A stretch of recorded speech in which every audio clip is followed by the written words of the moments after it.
গলার আওয়াজ দেখছেন? ক্ষমতায় যদি যায় এদেশে টিকতে পারবো? গলার আওয়াজ তো সত্য কথা বলি দেখে গলার আওয়াজটা বড়। আপনারা তো পকেটে চুরির টাকা আছে বলে গলার আওয়াজটা ঠান্ডা, কারণ মাথাটা ঠান্ডা।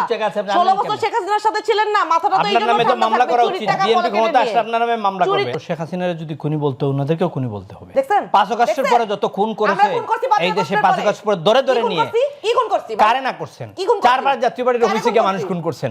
এখানে কে ভিতরে জলে মরছে? জাতীয় পার্টির অফিসে যখন হামলা হয়েছে আমরা যাই জাতীয় পার্টির অফিসে? একদম না। হাসনাত আব্দুল্লাহ তার ফেসবুকে দিয়ে বলেছে আসেন এখানে জাতীয় পার্টি করার জন্য। এনসিপি কিন্তু আপনাদের পক্ষে স্টেটমেন্টও দিয়েছে, যদিও আনুষ্ঠানিকভাবে না। বিএনপি বলেছে, বিএনপি মিথ্যাচার করতেছে এখানে। নাই কথা বলেন না, খামোকা মিথ্যাচার শব্দটা আপনি বললেন না। আপনারা এই দেশে যা করেছেন, খুন করতে বলতে হবে এখানে। বাংলাদেশের 53 বছর যে মবক্রেসি হয় নাই, মানে এটি এই মবক্রেসি 5 আগস্টের পরে মবক্রেসি গোষ্ঠী কিলায়, আমি মবক্রেসির উত্তর দিব। মবক্রেসির গোষ্ঠী কিলায় অবশ্যই উত্তর দিব। ওনাদের জন্য একদম রাস্তা বিএনপি ছাড়া এই দেশে ওনাদেরকে কেউ ঠিক করতে পারবে না। যেই বিচারপতিরা বুঝছেন, বিচারপতিরে কানে ধরে নামায় দিবে। বিনা বিচারে মানুষকে সুষ্ঠুভাবে বিচার না কইলে, মানে 5 তারিখ পর্যন্ত 5 তারিখের পরে মবক্রেসি করে রাষ্ট্রপতি সরাইতে গেছিল, সেনাবাহিনী প্রধানকে সরাইতে গেছিল। এরপরে আমরা আপনার কাছ থেকে শুনবো ভাই, আপনার কাছ থেকে এখন যে পর্যায়ে গেছে এখন আর হচ্ছে না তো। এখন আর ওনাকে স্পেস দিলে আমার স্পেসে থাকবে না। আপনার কাছ থেকে শুনবো। আমি কথা বলতে পারবো না, উনি কথা বলবেন, ওনার ক্ষমতা বেশি। আমি এখন ছোট করে বলেন। শেখ হাসিনার আমলে টাকাগুলো পকেটে আছে না, ক্ষমতা বেশি তো কথা বলার অধিকারও বেশি। না প্লিজ আপনি বলুন। আমরা যেই বিচারপতিদের অপসারণ চেয়েছিলাম সেই বিচারপতিরা নিজ মুখে বলেছে যে আমরা শপথবদ্ধ রাজনীতিবিদ। তারা কি ন্যায় বিচার করেছে? বিএনপির ভাইরা যখন জেল খেটেছে তখন যারা জামিনের জন্য গিয়েছে জামিন দিয়েছে, অন্যায়ভাবে মিথ্যা মামলায় তাদেরকে জেল খাটতে হয় নাই? তারা লেজিটিমাইজ করেছে, জেল খাটতে হয় নাই? বিনা বিচারে জামাত বিএনপির নেতাদেরকে জেল খাটতে হয় নাই? সেই সময় এই বিচারপতিরা কি ন্যায় বিচার করছে? আমার নামে 4টা মামলা করছে। আমার নামে 4টা মামলা। আপনার নামে 40টা মামলা দেওয়া উচিত, কারণ আপনি খুনের দোষর, শুধু দোষর না। আমার আওয়ামী লীগের পরে আপনি এইখানে স্বাধীন বাংলাদেশে বসে আমাদেরকে বলেন খুনি, আমাদেরকে বলেন খুনি। একেবারে ছোট্ট করে মবক্রেসি এইটা উনাদের বানানো। গলার আওয়াজ দেখছেন? ক্ষমতায় যদি যায় এদেশে টিকতে পারবো? গলার আওয়াজ তো সত্য কথা বলি দেখে গলার আওয়াজটা বড়। আপনারা তো পকেটে চুরির টাকা আছে বলে গলার আওয়াজটা ঠান্ডা, কারণ মাথাটা ঠান্ডা। 16 বছর শেখ হাসিনার সাথে ছিলেন না, মাথাটা তো এইজন্য ঠান্ডা। মামলা করা উচিত, বিএনপি ক্ষমতা আসলে আপনার নামে মামলা করবে। আমরা ছোট্ট একটি বিদেশে থেকে ফিরে গেলাম। দর্শক আর কেবল প্রশ্নগুলো সহজ নিচ্ছি, ছোট্ট বিরতি, আমাদের সঙ্গেই থাকুন। এই মুহূর্তেও বিভিন্ন জায়গায় শেখ হাসিনার দুঃখে কান্দে। তারা এক ধরনের অপরাধী, তারা 15 বছর দুঃশাসনকে এক ধরনের লেজিটিমেসি দিয়েছে, কিন্তু আপনারা বলে আমারেও ডাকে নাই, তাদেরকেও ডাকে নাই, আমাদেরকেও নির্বাচন করতে দিতে চাইতেছে না, তাদেরকেও ছাড়া নির্বাচন হইলে নির্বাচন সুষ্ঠু হবে না।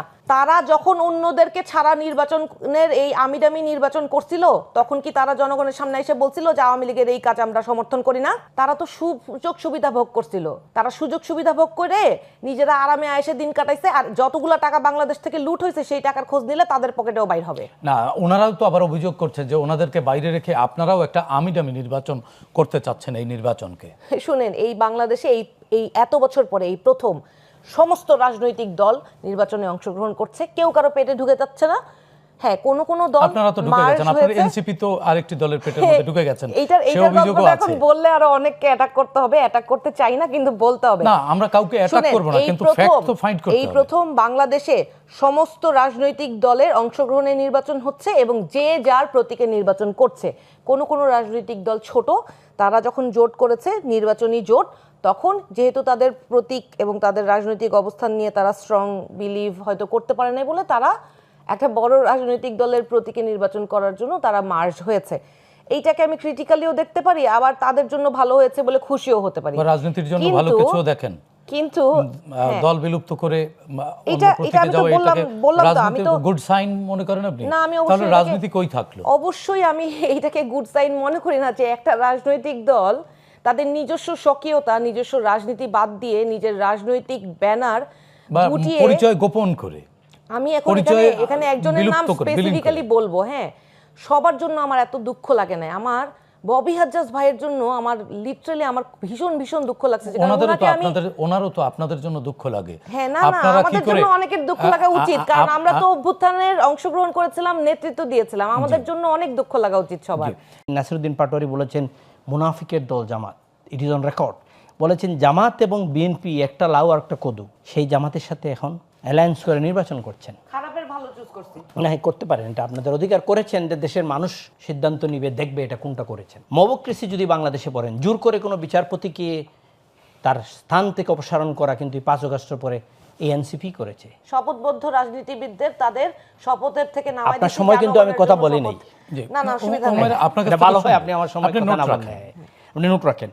আপনি বাংলাদেশের রাজনীতিতে এই যে কালচার শুরু করে গিয়েছেন মবক্রেসির, এটার জন্য কিন্তু এনসিপিকে একদিন প্রাইস পে করতে হবে এবং এদের নামের সাথে আপনার মানুষ জড়িয়ে দিবে যে মবক্রেসি পার্টি। আপনি মবক্রেসি করে আপনি ভালো করলেন না, আপনাকে আইন আছেন, আইনের কাছে চলে দিতে হবে না, আপনার গলায় জুতা পরাই দিয়ে আমরা পিটাইয়ে পুলিশের কাছে দিব। রাষ্ট্র যখন ব্যর্থ হয় ডেমোক্রেসি রক্ষা করতে, তাইলে আপনি মেনে নিলেন, এই রাষ্ট্র ব্যর্থ সরকার এবং বিগত রিজিমে তো ব্যর্থ হয়েছে রাষ্ট্র। তাহলে আপনি সরকার 8 তারিখের পরে আপনি সরকার তো বসেই দিয়েছেন। 8 তারিখের পরের কথা, 8 তারিখের পরে তো আপনি সরকার আপনারাই বসিয়ে দিয়েছেন। তার মানে 8 তারিখ পর্যন্ত যা হয়েছে সব সঠিক। তাহলে অভ্যুত্থান সরকার করে ফেলতেন। ওকে, আপনি সংবিধান বাদ দিয়ে একটা নতুন অভ্যুত্থানের সরকার করে ফেলতেন, তখন আপনাদের লেজিটিমেসি সব কিছু হয়ে যেত। আপনারা এই সংবিধানে রেখে ইউনূস সাহেব শপথ নিয়েছেন, উপদেষ্টারা শপথ নিয়েছেন, তারপরে আবার অর্ধেক আপনার হাইব্রিড অর্ধেক সংবিধান করে আপনারা মবক্রেসি করবেন, করে জোর করে নামাবেন, বিসির কানে ধরে উঠা বসা করাবেন। এই উত্তরগুলা এই জাতি কখন নেবে? উনি বলেছেন শেষ দিন পর্যন্ত আওয়ামী লীগের আমরা সমর্থন দিয়ে গেছি, এটা সঠিক না।